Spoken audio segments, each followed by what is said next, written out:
What's up, Junior Golf Blueprint fans? So today, I have another friendly Canadian friend of mine, Andrew Jensen.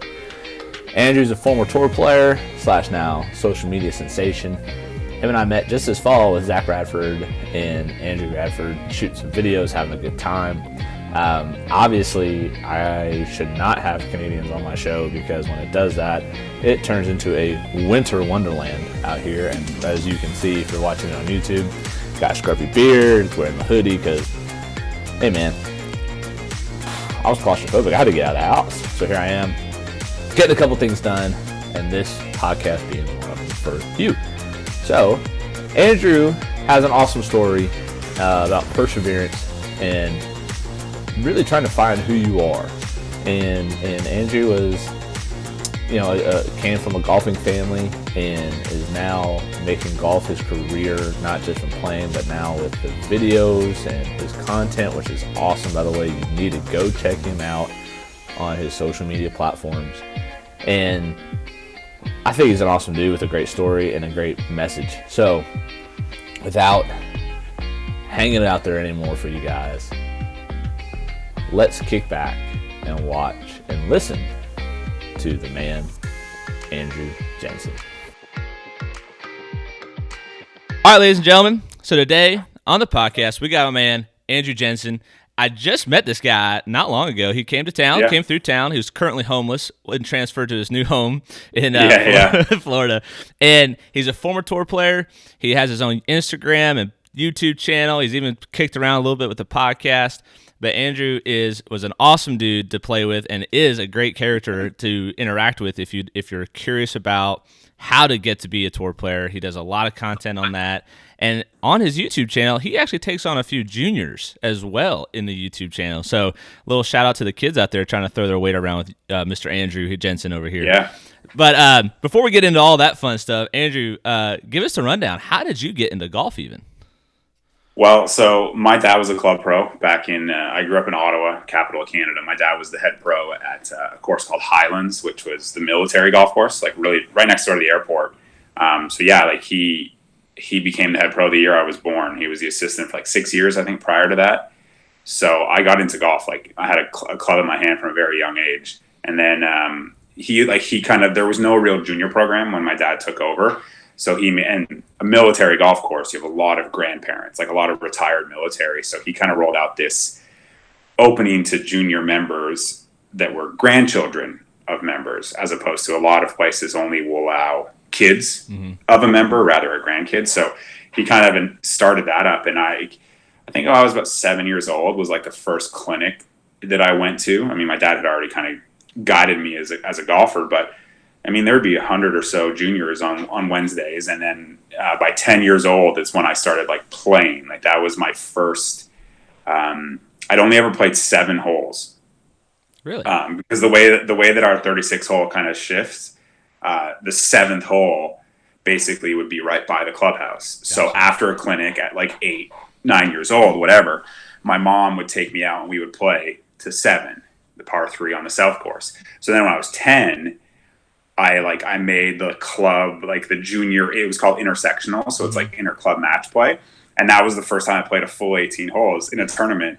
And I'd only seen the first 7. And I had like, kind of like the every odd number. I had a driver, a 3-wood, right, 5-iron, 7-iron, 9-iron putter. Yep. And I think I won one match. I got dummy. And the funny thing is, one of the guys I played against, just the way it shook down, like where I was ranked at my club in that team, like you're not supposed to play these till you're 12, but we like lied about my age basically. But the funny thing is, I think the first match I ever did, I don't know, there's a coach from Canada, Nick Starchuk. And so Nick and I grew up together. Nick's my sister's age. Okay. My very first match, I played a match against Nick. He was in the group and he beat me like 9-8 because he would have been like 15 and I was 10. Gosh. So he always holds that over my head. Yeah, we've been friends. Like he helped me in my game a lot. I mean, I crashed his house a lot over the years. But yeah, so I got into the game really, really young, and it was like it's all I ever wanted to do. I think it was we would come to Florida every March for the entire month, and I went to the old Nestle Invitational, which was the old Bay Hill. Right. And Dan Forsman Gave me a golf ball. And at that minute, I was like, I want to be a professional golfer. And I remember, so whatever, I'm 10, 11 years old, and I'm like, I'm going to be on the PGA Tour by 16. Like, that was the thing I always said. And I mean, little did I know, right? But it's kind of ironic because Ty Tryon and I are the same age, and he qualified for the PGA Tour at 16, right? In the year 2000. And I was like, hey, I had the right idea. I just was from the wrong climate. But yeah, like I was a super competitive junior, and like I only ever wanted to turn pro. Like that was it. So it was like I was from Ottawa, but we were part of the Quebec Golf Association. So it was like play all my city stuff and then your provincial stuff. And then it was tough getting to the national championship out of Quebec because there was like in Canada, the national junior championship, there was an allotment for each province. Right. How many spots. And basically at every Canadian junior, depending on how that province performed out of their allotment, they would lose or gain spots. Oh, wow. Right. So like Ontario, the biggest province in Canada, the most golfed province, like I think I remember when I was 18, my last year, like they had 48 spots. Wow. So they had like more than a quarter of the field was from Ontario. Right. And then Quebec, my last year we only had 16. Dang. So it was hard as someone from Quebec to actually get into the Canadian junior. So I only actually made the Canadian junior when I was 18. I finished, I think 5th at the provincial championship because the top 4 at every provincial championship made the 4-man team to compete, province against province. But yeah, so like I played the Quebec junior every year, but I was the best at my age at 14 because there's cool things like there was a Ryder Cup between Ontario and Quebec. Right. Juniors. So 2 14-year-old, 15, 16, 17, 18. So when I was 14, I was the lowest in Quebec. So I made this team. I didn't even know this thing existed. So it was like play this Ryder Cup against the best juniors from Ontario. And it's really funny because a good amount of those juniors all played on the Canadian Tour with me like years later. And it's funny. So like one of them, JC Deacon, who's the head coach at Florida, he was the 15-year-old that year. Gotcha. So it's like I've known JC and like we were friends on the Canadian Tour. So it's interesting like looking back. Right. Being from Quebec, it was hard to get your foot in the door, especially when it came to like getting golf scholarships and that, because at the time we didn't have a lot of opportunity, a lot of tournaments. And at the time, AJGA was just kind of starting. Right. And for a Canadian to play an AJGA tournament was very expensive. But at the time, if you had one good AJGA tournament, you're set. You were getting scholarship opportunities kind of like left, right, and center. Right. So even like that last year in the Quebec Junior, it was big because Arkansas State, the coach, was there. Mm-hmm. I think Arkansas State was D2 at the time. Mm-hmm. Like it was hard for guys from my region to get noticed. Like basically you had, guys that play on the PGA Tour, Brad Fritsch, Lee Curry, but a lot of like guys from my area older than me, they went to like northern schools like Kent State, Miami of Ohio. All of these schools attracted Canadians, and I was like, I don't want to stay in Ohio. I always wanted to go south. Right. And then my kind of generation, you had one guy go to LSU, and like that was a big deal. Mm-hmm. He got kicked off the team in a year because he just had a bad attitude. But it was really hard. So I when I finished junior golf, like I didn't have any I had some scholarship opportunities, right. But very, very minimal, and it's very expensive. So it was like, because all those years that I was a junior, I worked at the golf club. Like I worked in the back shop, saving to like pay for college, basically. Right. Like my dad was never someone who was like, you can just have it, like I had to play in a tournament to get from a half set to a full set. Wow. Like it wasn't like, oh, dad, every year, new clubs, here you go, right? Because he's the head pro. He has that access. No, like I had to basically earn everything. My first full set of clubs was my mom's hand-me-down Ping I2s. Dang. Right? And then I used like 3 different sets of Ping I2s, basically until I was like 17, because they're just amazing irons. But it was like I used knockoff drivers. Like it wasn't like I was able to just have the big driver I got. Man, this is dating myself. Was 1998 Thai Bubble 2. Oh, when Mark Romero won the Masters and the British Open with that driver. that was a big thing. And my dad wasn't a tailor-made pro. He was on Wilson staff for the longest time. So even like the killer whale was his driver. I didn't get that. And then he was king. But I never got, like, he made us earn it. And it was it instilled a really good work ethic in 100%. me.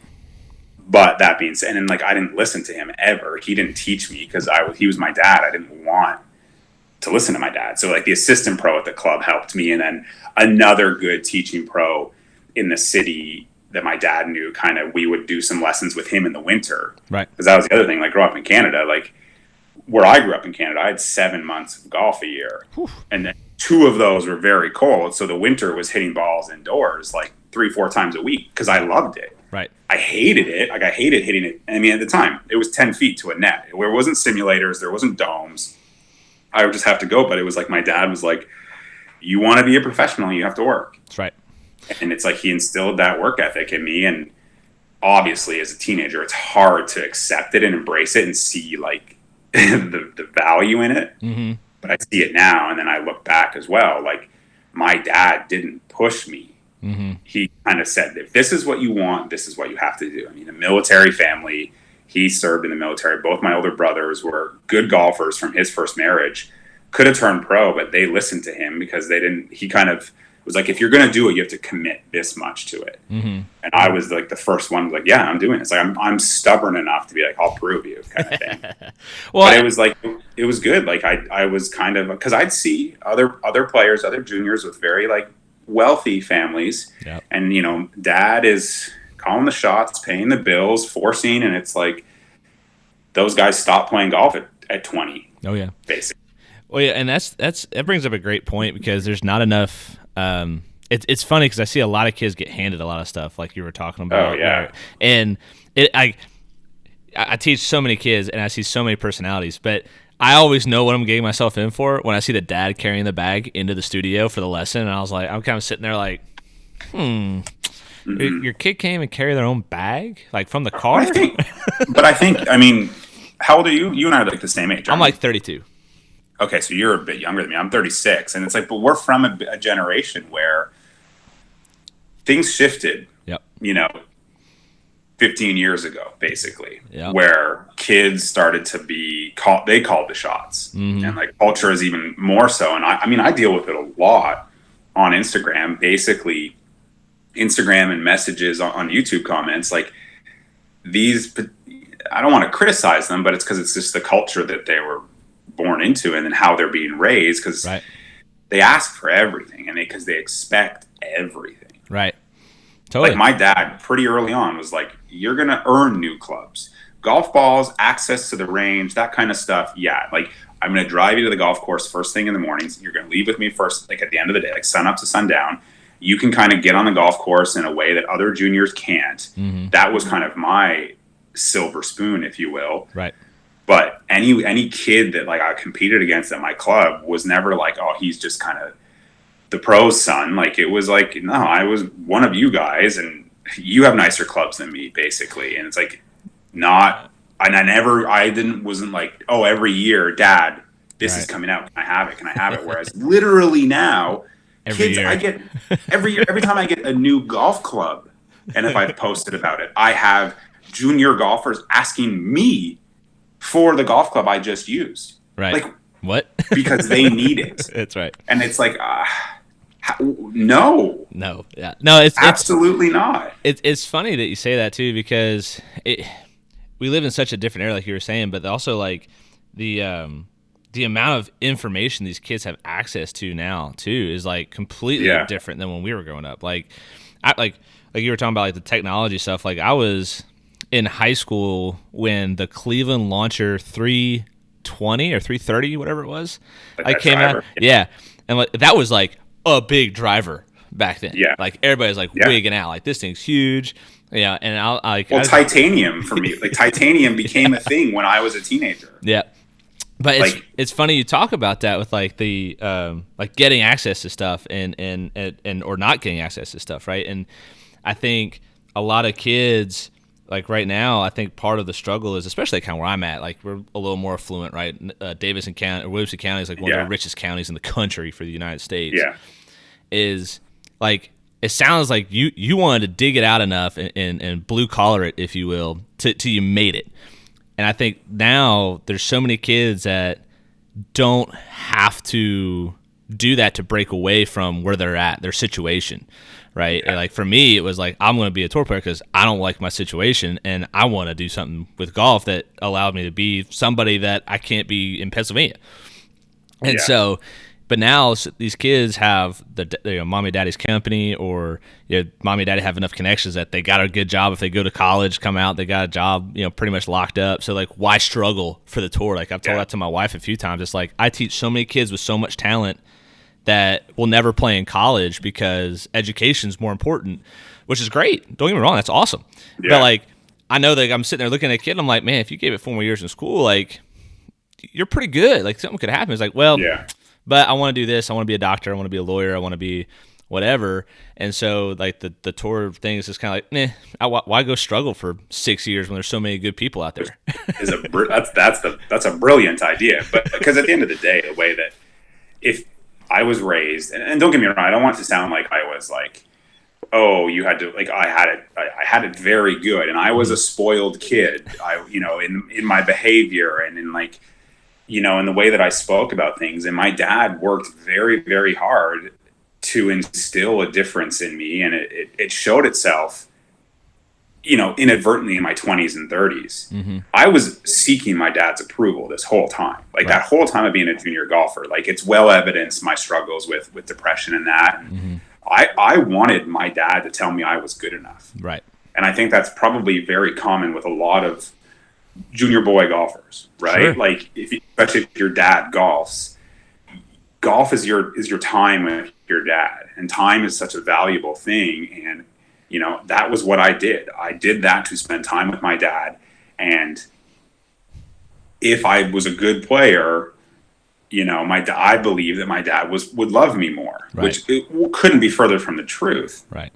But I also felt like I had to seek his approval and seek his pride in me, I guess. Right. And I did. I was very I kind of got this from my mom, where I was like a dreamer. Like I would say, I'm going to be a tour player at 16. And my dad's like, you have no idea. But then I would always talk about like when I qualify for the US Junior, when I qualify for this, when I qualify for this one. And my dad always kind of brought me back to earth and was like, if you qualify. And that's a very hard Canadian thing too. Yeah. But that's a very Canadian thing. Like we are very much, I mean, if you look at our experience in the Olympics up until the last 10 years, it was always about personal best. Right. It was never about podiums. Mm-hmm. It was about personal best. And we'd watch sport, and especially we'd watch international sport. Hockey kind of doesn't really compare, but we watch the Olympics, and Canadian Olympians would be praised for their personal best, but finishing 7th. Right. So that was kind of our culture. Right. Same thing as with golf. It was all we could do to fight to see Mike Weir on TV. Right. Right. Okay, Mike Weir's on TV. That's great. You would look at the leaderboard and it's like, oh, Mike Weir finished 24th. Good for him, but it's not so that's kind of our culture at the time, where it's like a little more, it's okay with your best as long as, but it doesn't matter that your best is like mediocre compared to everyone else. So it's just this tough thing. But I think that's one of the things I've really learned through. And then having the ability to travel Canada and talk to junior golfers, it's like I was alone in playing golf to seek approval from a loved one. I would venture a guess that the majority of junior golfers are doing it to seek approval, mm-hmm. to feel good enough, to feel loved, to feel valued from their parents, especially like that. Who you referenced, the dad that's carrying the bag, mm-hmm. that kid probably even more so wants to seek dad's approval. Silver spoon or not, stack of cash or not, that's the tough thing with, I think, parenting. And that's where I look forward to when I'm a parent, how am I going to learn these lessons or implement these lessons that my dad taught me that it took me 20 years to learn, because Lord knows I did not listen to him. And I didn't see it that way as a junior, because our brains aren't developed, right? Mm-hmm. We can't. Mm-mm. Well, you want to talk about a struggle. That's as a teacher with 2 boys and a third on the way, is something that I routinely like constantly am processing, is like how I'm communicating with my 4-year-old, right? And like the things that he wants to do, the things that he thinks he can be, and he'll tell me, and I'm just sit there and I try my very best to encourage it, right? I mean, it was like, I want to be Spider-Man. I'm like, well, okay, you can be Spider-Man, whatever, for today. We'll wear your mask or whatever. And then, but it was funny. It was like my bride is a former softball player, also Division I golfer. And so we had Maddox get a baseball bat for his Christmas like 2 years ago or something like that. He was 2 when this happened. And he just pops one. He pops one right off the tee, right? And I mean, like, every angle looks perfect from like a golf coach's eye. I was sitting there going, I was stunned. I was like, how in the heck did this 2-year-old just drill one across the driveway? And then like the next swing, he starts goofing off with it, right? So then my wife gets over there and she starts like trying to mess with his hands and tell him how to swing or whatever. I like pull her aside and I was like, hey, you know who you're becoming? She's like, what? I'm like, you're coaching the 2-year-old how to hit a baseball off of a tee. He's 2. Yeah. Like, let the kid goof off. Like, he connected on one. Doesn't mean he's a superstar. He's going to connect on a few.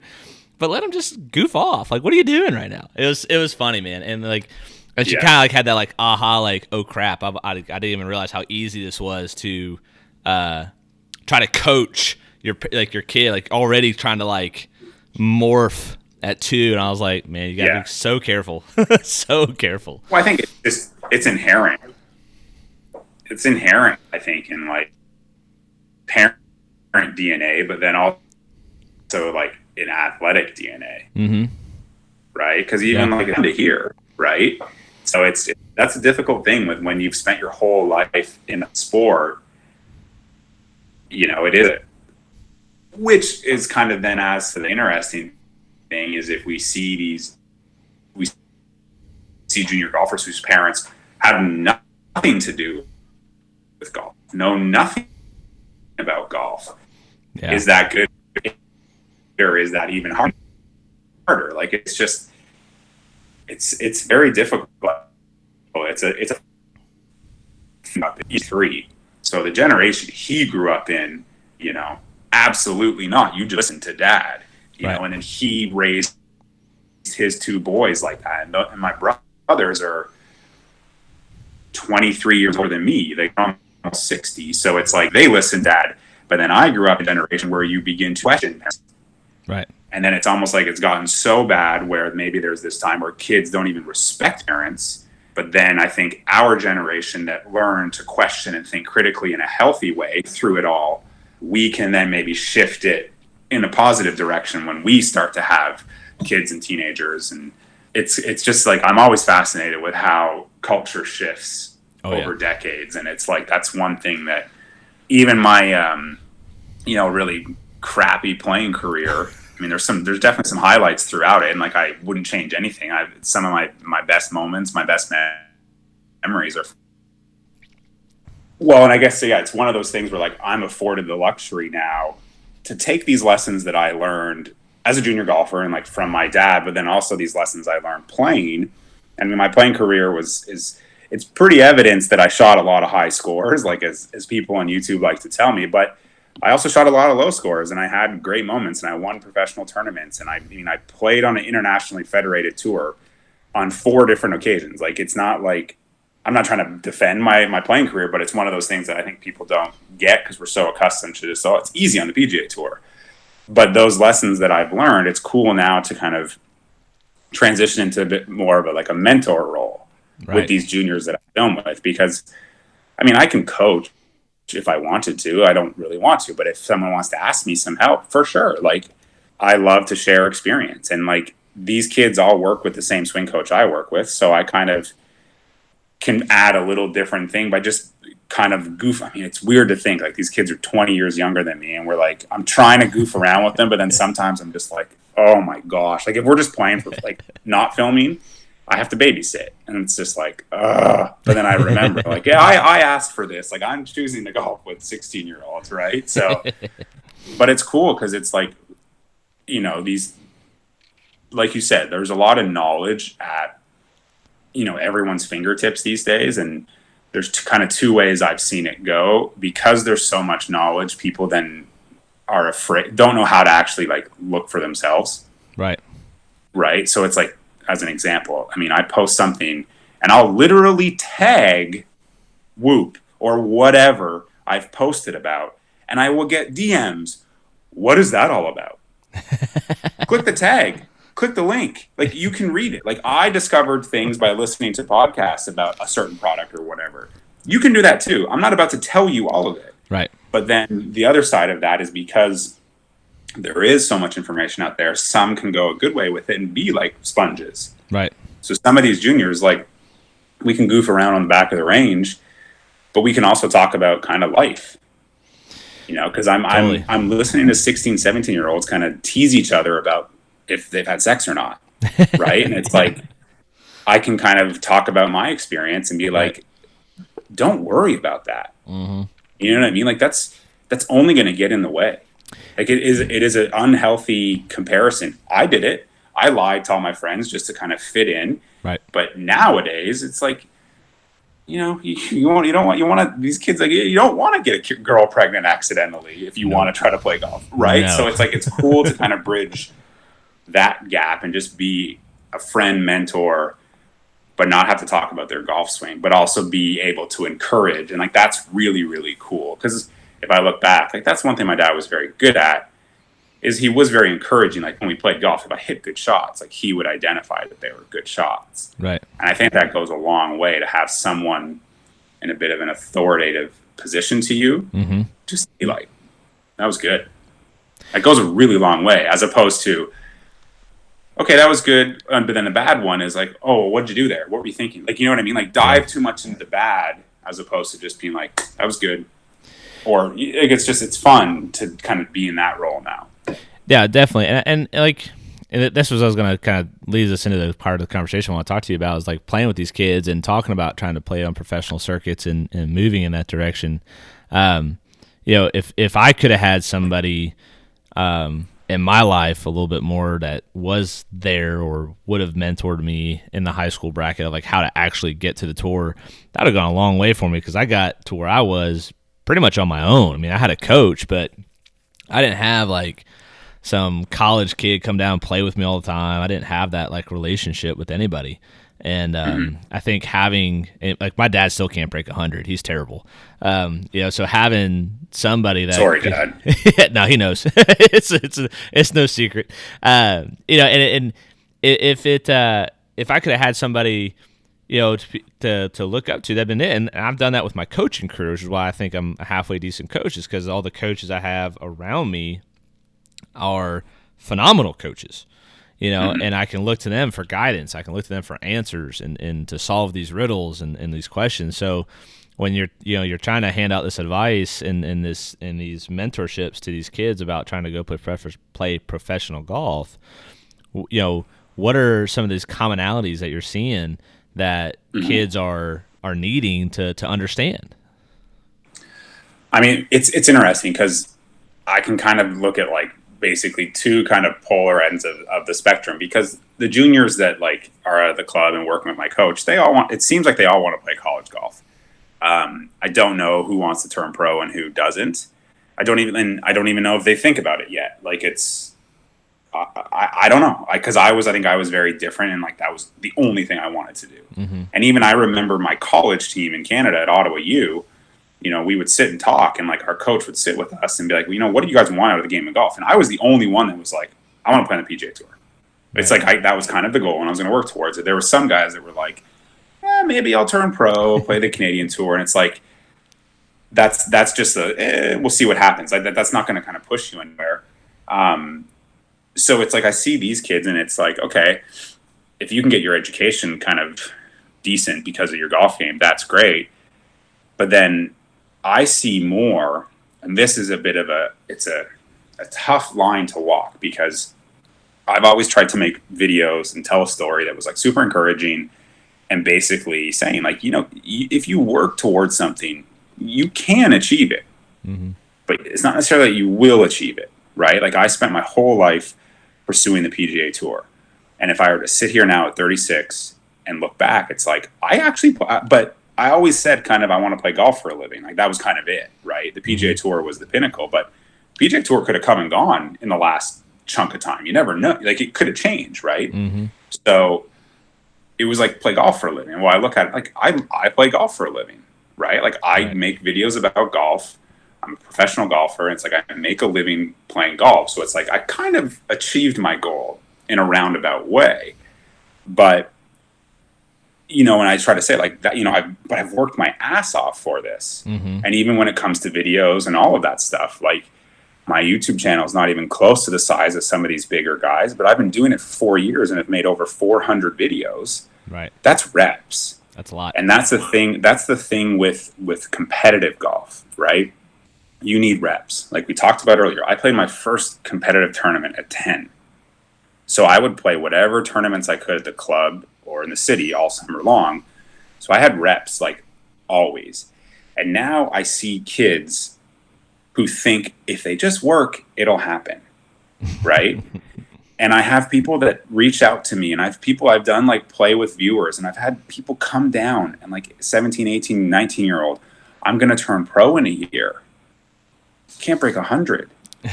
And it's not a criticism, but it's like, no, you don't know how much work you need to do. Right. And it's not about just like, I get messages all the time, you know, my handicap's 2 or whatever it is. It could be whatever. I'm thinking about turning pro. And this 24-year-old, 17-year-old, it doesn't matter. If you don't have a ton of experience in tournament golf, you have no chance. Correct. And that's the hard reality. And that's the tough kind of conversation to have with someone you don't know digitally, right? Right. But you want to be like, nah. Because even if you think I'm just going to transition and play mini tour golf for a year or two, you're going to develop so much scar tissue because you're going to have these bumps, these competitive bumps in learning what it's like.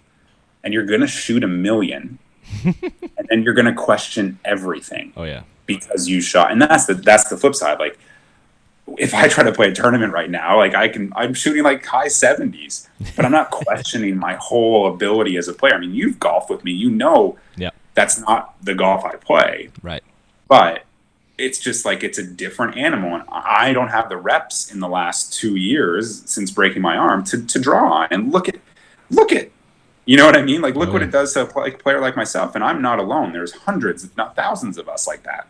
Oh, yeah. So someone that's 17 thinking they want to turn pro in a few years or whatever, you need to get hundreds of tournament rounds under your belt. So how do you do that? You know, I think that's the tough thing. And I get questions, going back to like the easy questions. I threw up a Q&A yesterday. Where can I Google to find junior tournaments in my area? I don't know. Try Googling. You just answered the question. You just answered the question. Just try Googling what you asked me. Exactly. Oh God. But it's just like, it's funny, man, when you bring that that's up. the first step. The person clearly is thinking about it and wants it. But like, it's like, I don't think that's one thing that people really, or professional golfers or like role models or whatever, that's the thing that I think they don't really showcase or talk about. If you look at all our PGA Tour players, they all started playing golf at a very young age and played a lot of tournaments. Mm-hmm. And shot a million and won, and you know what I mean? And it's like, it's kind of the 10,000 hours principle. It's not just practice that you need. It's practice in the environment that you want to make a living. Because if professional golf was a practice sport, I would be number one in the world. You know what I mean? Because like, that's what I'm really good at. That's what I always was really good at. My wife would agree with you about the same thing for me. It's like, yeah, like I'd be a gold medalist if the Olympics were like, who can be the best practicer? But that doesn't matter because those reps count, but then it's the other reps. And I think that's a tough thing with turning pro and not necessarily having all the money in the bank and having to kind of fight for cash because, I mean, my playing career when I didn't have status was like a tournament every 3 or 4 weeks. Right. That's hard. You know, it's so hard. Yeah. But that's just kind of the plight up in Canada in the summertime. Like, there's just not a lot of tournament golf. But that's why down here in Florida, there's tournament golf everywhere, every day. Mm-hmm. But then that can be a false sense of security where you just get comfortable playing at this level. And then it's hop on a plane and try and go play. And you have no clue how to play a tournament like that. It's just there's just so much to it that like I think a lot of people don't see that work needs to happen too. Yeah, and I think that's hitting a good nail on the head, because like people just see tour players on TV, but they don't realize like, one, you might have either, if you've made the cut, then you're finishing up Sunday's round and then either driving or flying to Monday to the next place, and then you have to do that at least 26 weeks of the year if you got a full schedule on the tour. So then throw in what it's like to be away from your friends and loved ones for half the year. That's a whole other thing that no one knows. And that kind of is like a chicken egg thing, because if we were to look at the players that junior golfers and amateur golfers that are, professional juniors or professional amateurs, they're afforded that access for whatever reason, because they had the right upbringing, the right birthday, the right financial background. They then could buy the opportunity to play and practice a lot and play a lot of tournaments. And it's a really hard thing to break into if you aren't kind of predetermined in those things. It's just like the book Outliers by Malcolm Gladwell. Like there's certain parameters that exist that will beget success, and it's not just work. And that's the tough thing. And that's where like we talk about juniors or 17 or 20-year-olds that want to turn pro, but have played 3 tournaments in their life. Don't. The players you were talking about that want to focus, that are great golfers that want to get a job, do that, because you'll make a living. That's right. Well, and it's funny because I finally have like a great example of like what it's like to play like really well and still lose. So one of my kids this year shot 9 under in the state tournament, right? Yeah. So in 2 days, right? And so you'd think 9 under would win just about every junior event ever for a 2-day tournament, and he came in third, lost by 4. Yeah. Right. Wow. And so I was telling him, I said, man, look, you could go back as many years as you want at the state tournament and you win, hands down. It's just not this year. This year, 2 other kids decided to best you. And I tell kids this a lot, because it's so easy for kids to look at a score and think and to warrant how good they are by their score. And it's like, hey man, you put up a heck of a tournament, dude. Like you can't argue with 9 under. But it's the same argument that I tell kids when they try to talk about that tour life or whatever. I said, if you don't have 62 once a month in your bag, you're gonna starve. You're gonna be real hungry. I mean, things have shifted so much that it's like professional golf, the scoring is just so low. I don't know what happened, because even when I turned pro in 2008, like I qualified, I finished 6th at the Canadian Tour School, shooting I think 1 over par for the week. Wow. And then like the shift was 1 over par missed you a cut on the Canadian Tour, but it's not like 5 under missed you a cut on the Canadian Tour, which happens a lot on the Mackenzie and the Corn Ferry now. Right. So what is it? Like, is it courses are too easy, setups? Like we just, what is it? It's just golf. Right. The curve is shifted basically. And it's like, you can work your way into that 100%, but it takes, it's the ability to, like we said, so your player that shot 9 under and finished 3rd, it's the ability to be like very proud of the work and the process and care 0 about the result and be like, okay, next, what's next? Oh, what? And I think that's where when I was an amateur, in college, an amateur, like I had a really good amateur career because didn't have a ton of tournaments, still had a lot of tournaments, but I delivered pizzas all weekend. So it's like, if I couldn't get off work, I didn't play the tournament. And if I could get to the tournament, lots of tournaments and amateurs are during the week. It was like, what's tomorrow? I'm delivering pizzas tomorrow. Like I'm driving home and I got to work tomorrow. So it's like it didn't matter. And like that kind of freed me up to focus on the prep, focus on the result, the work. And the results were good. Wins, seconds, whatever it was. But then even if it was a 40th, it was like, I'm still got to go deliver pizzas and make $100 cash. You know what I mean? Like, it's just like, it didn't matter.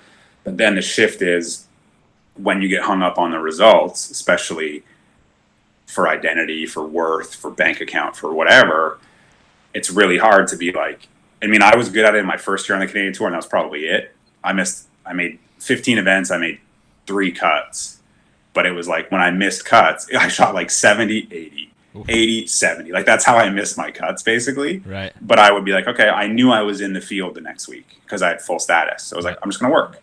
Right. It'll happen. It'll happen. It'll happen. Then the next year, I had conditional status. And it was like, make a cut or you're not playing. And then it's just like, are you focused on your work? No, you're not. You're focused entirely on your result. And that's the rub. And I think that's what things, so it's contradictory. Like we're saying, play a lot of tournaments, but don't care about the results of those tournaments. Right. That's a really tough thing to understand.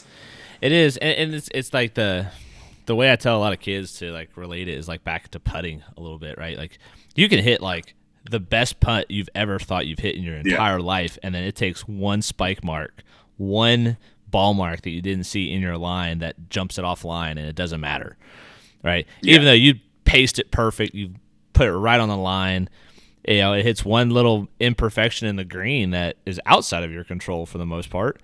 You know, ball doesn't go in. Yeah. Yeah, and that's the part that it's really hard to get through to kids is like, you know, just because you put in all of the work, you might put in every bit of the work, it doesn't guarantee you anything. And that's what's and really you have hard. To be okay with that. That's the tough thing. Yeah. 100%. And that's where, you know, a lot of kids have to, like you said, have to understand that the result can't matter so much that it dictates how, you know, your self-worth. And I think that's where, you know, a lot of kids and their mental health of playing the sport, you know, burnout, enjoyment of the game, right? Which I know we've both kind of struggled with in our past is just like how much we actually enjoy playing for fun versus making it feel like work.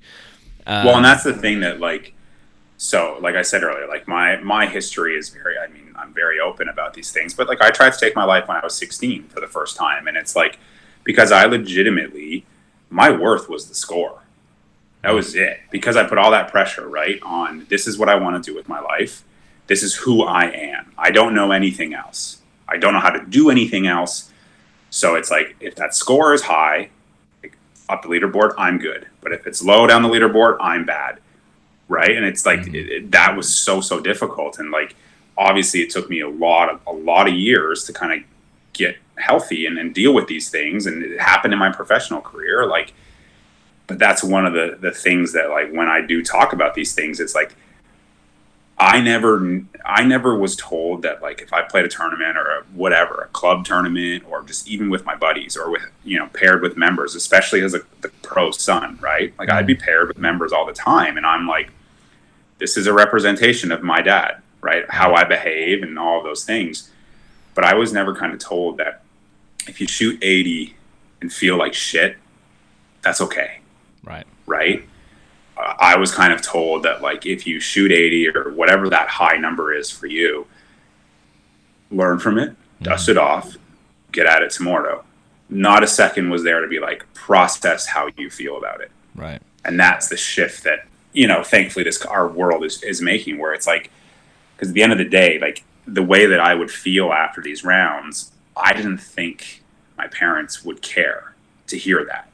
I thought that maybe they would think it was an excuse or just like a demon, right? Right. But now I know, no, they do.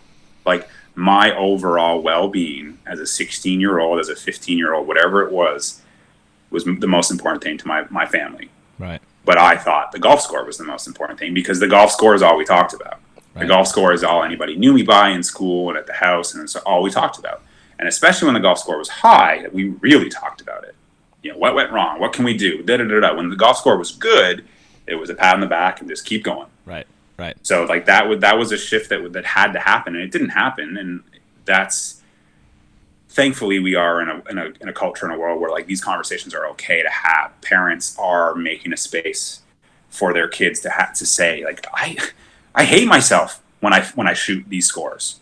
I don't know why. I don't know why I feel this way, but I feel this way. And to have a mentor or a parent, and like that's kind of the role I try to be with when I speak about these things, is like, that's okay. Right. Because all those years when I would feel that way, I would be upset at myself for feeling that way. Right. It's like people that get mad on the golf course when you downward spiral, because I would get mad on the golf course. You're now mad at yourself for being mad. You're not even mad at the bad shot anymore. Right. Like that's just kind of what happens. Right. So you feel this way, then you're mad at yourself. for feeling this way, then you think you're wrong, and it's just like a downward spiral that can just stop with saying, Dad, like, I don't know what to do after these rounds, like, because I feel like this. Mm-hmm. I just want to sleep. I don't want to talk, like, because your dad can be like, hey, that's fine. We'll get through this together. And man, golf score, like, it goes even more into what we're saying. The score doesn't matter, because at the end of the day, the work, your well-being, all of those things are the most important things. Whether you make your goal of the PGA Tour or not doesn't matter compared to if you're unhappy playing golf, right? Totally. And I think that, it's funny because that's always something that I look at, and I know college coaches look at, is how does the kid respond after a bad day? Like, you post 85. Do you hang around and chum with your buddies, or are you the guy that, like, hands in your card, storms off, races to the parking lot, and just bounces, right? Because you can't stand being there anymore. But the days you shoot 72 and you're in contention, guess what you're doing? Yeah. You know what I mean?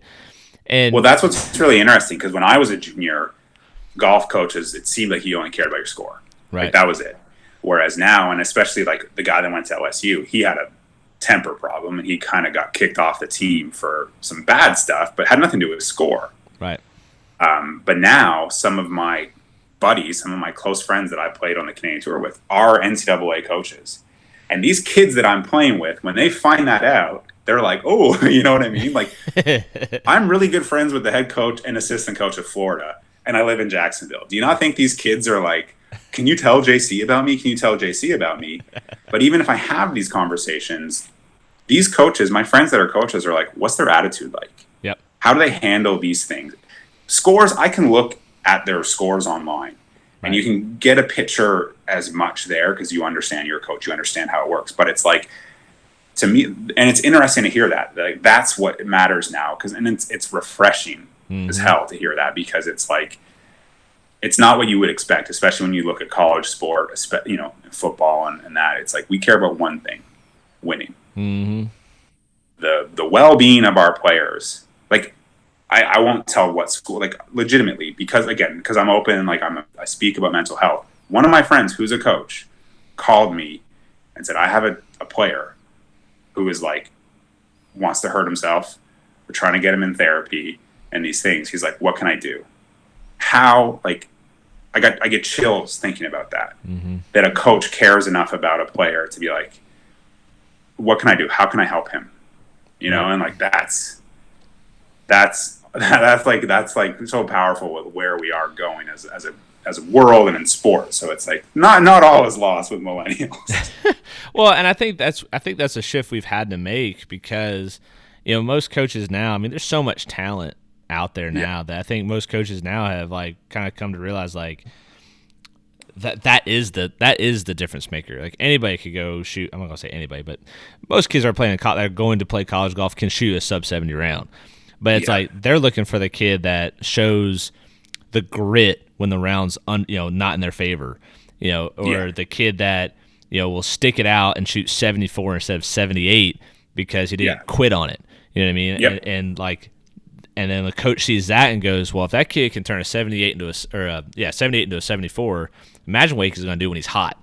And I can make him hot. And that's what was really cool for me when I was at Vanderbilt with Scott Limbaugh, is like Patrick Martin wasn't even a 5-star recruit, but he became like an All-American under Scott, because Scott saw something in Patrick and was like, I can make this kid awesome. And guess what? Tom Brady. It's Tom Brady, man. Dude, that guy is hot, right? Like, this is crazy. 6th round pick, right? But look at him. Yeah, it's nuts. I mean, I'm a Dolphins fan. I've always hated Tom Brady. I love him this year. I'm rooting hard for Tom Brady, because it's like, the guy is the epitome of put in the work. Yep. And silence what people think about you and say about you, and just stick to your work. And it's very documented how hard this guy works his entire career. Right. With his original coach on the basics, on the fundamentals. And it's like, you don't have to be the stud out of college. Because, I mean, especially, I look at, like, when I was a junior and a college player, all those USAM winners, where are they now? Right. But, like, Matt Kuchar is the one stud, like USAM winner who like really made a career for himself, and he fell off and had to re-find it. Yep. But we make an effort of like, because the top guy is going to be the best forever, and it's like, no. And that's part of this, part of something that I try to prove to a bunch of kids too is like I'll ask them like who won the state junior am this year, or who won the state amateur this year, or last year or whatever, and I've never asked a kid that question and gotten the answer. They have no clue. Yeah. They don't know who won. So they're all worked up about a tournament that they want to win, but they haven't even done the homework to see who's won it in the past. And it's like, so you mean to tell me this tournament means so much to you that you have no idea about the history of it? And that's why I tell them, like, nobody cares per se who wins the event until you're on television and you're getting paid millions of dollars to do it. That's when people are going to care. And I said, so until that point, at the same token, they're going to forget the next week. 100%. And it really sticks, especially like with girls too. And I don't want to be sexist anyway, but the girls, it's a very social sport for them. The communication and being able to be around other girls, because there's not as many as there are boys. But then you ask girls like, well, what did she shoot on 15 yesterday when you were playing with her? She goes, I don't know. I'm like, so why are you worried about what she thinks you're shooting? Like, if you can't remember what she shot, there's no way that she remembers what you shot. It's kind of like someone told me once when I was, because dealing with like people that criticize me and trolls and just assholes on YouTube. And I go, someone said to me once, and it's like, would you take their advice on something good? Like, no. So then why are you listening to what they have to say that's bad? That's right. It's like, it's the same thing. Yeah. I think I saw a quote like that. I was like, you wouldn't take advice from somebody you wouldn't trust anyway, so why are you taking it for free off of the internet or something to that effect? Exactly. You know what I mean? And so as we kind of like head towards the end of the podcast, right? And we talk, and we've had an awesome conversation, by the way, and I think you've had a lot of great insights for the kids. I've been through a lot. This hairline has been through a lot, man. There's a lot of wisdom there. Yeah, that's right. If we can only judge by hairlines. And so, if you had like a parting word for the kids listening to the podcast and words of encouragement for them that, are striving to be on TV, what would it be that you would tell them? And how would you reassure them of, that, you can do this. There is a way to do this. Well, I think it's the same way that I look at like my business now and like being an entrepreneur, and like Gary Vaynerchuk's a super, super successful businessman, entrepreneur, and just like motivational speaker. Just he's the man. And it's just like, he's always pushed, it's about the work and it's about being patient. And I think the patience is the thing that is 9 times out of 10 overlooked. I wasn't patient as a junior because you want it now. Mm-hmm. You want to achieve your goals now. The tournament and the big tournament next week. You want to achieve that goal now. But if we go back to what I was saying about you need hundreds of tournaments under your belt, that's patience, right? Like, and the thing with patience is you need to be more patient than you even think what patience is. Yeah. But that's the catch-22, because when you're a junior golfer, you basically have 4 years to kind of make it happen. And then when you're in college, you have 4 years to make it happen. Mm-hmm. But that's 8 years. That's 8 years right there of being patient. I didn't get the scholarship I wanted. I had opportunities to come down here, but I couldn't afford it. Mm-hmm. So it's like, I didn't follow the path that was meant to be followed. But then I was very impatient, and obviously I had some health problems, but that's the thing I think a lot of kids don't understand. And when they do understand, and when you can grasp that patience, and I think what being so patient with yourself allows you to do is it allows you to silence the noise of other players, your buddies, coaches, like not like a swing coach, but like what this coach wants in this school, or parents push, or whatever it is. When you're immensely patient, you can silence a lot of the noise and kind of connect with yourself and be like, what do I want? Right. And what does that look like? Right. And I think that's kind of the parting word of, and if what you want isn't what your golf coach or your dad or whatever wants for you, that's okay. I think we go about a lot of things when we're teenagers thinking because it's what other people want for us. But at the end of the day, if you can be so connected to your work ethic and your patience and what you actually want to do and achieve, and if it means play on the PGA Tour, or if it means be a swing coach, or if it means make the best YouTube video about golf that exists, or if it means opening a coffee shop, like, it's okay. Mm-hmm. And I think that's the tough thing in sport, whereas we're conditioned as kids to think it's all or nothing. Right. And take it from me, I believe that it was life or death, and then nothing, that notion is false. It's scary. And I think that's just kind of what I want to use my life to try to, like, share that, like, yeah, you don't have to do it if it's not working. Like, if you aren't happy doing it and you've done that self-work and you can say you put in the effort, you're not quitting. You're not, like, you turn the 78 into a 74. Mm-hmm. But if the 74 is all you can get out of it ever, that's okay. Mm-hmm. Right? I think that's kind of what a lot of kids need to hear. Right. Well, I think just a lot of kids just need to hear that it's okay. Yeah. There's a lack of self-compassion.